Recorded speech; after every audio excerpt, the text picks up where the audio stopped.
Hey guys, today we are going to do an unboxing video of the Startech.com 4-bay SATA hard drive docking station. I was expecting to get the 2-bay, but I got surprised with the 4-bay. Let's go ahead and unbox this puppy. Opening up the box, we see a smaller box, which has got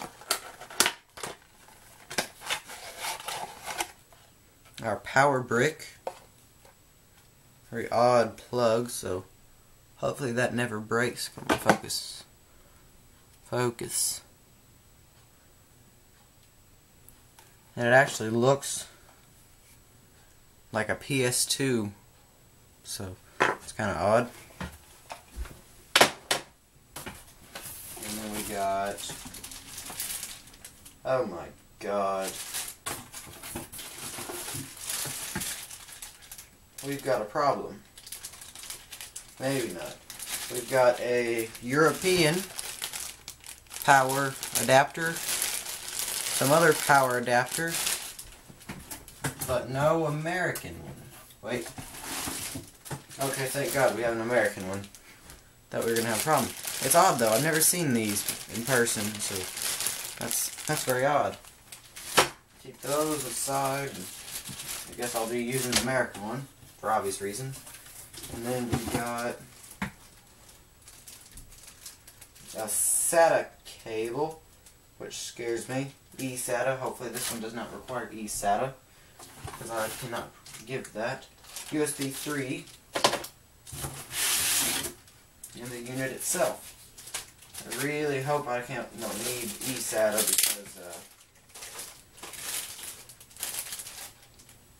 if so, I'm going to have a bit of a problem on my hands, because my Mac does not have an eSATA port. Alright, here's the unit itself with 4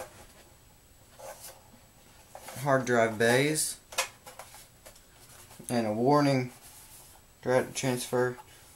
All data transfer is complete before turning on and off the machine.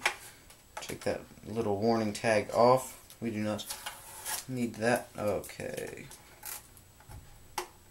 Got individual powers.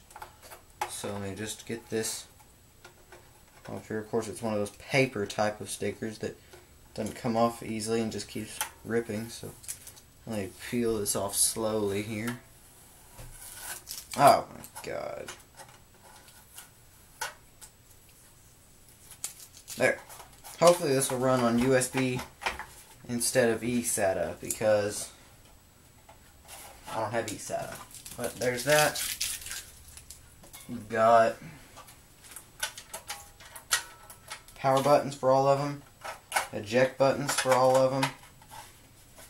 On the back we've got, wasn't even in the shot, fan control 2, eSATA, USB 3.0, DC in, and fan control 1. Then on the bottom there's the fans.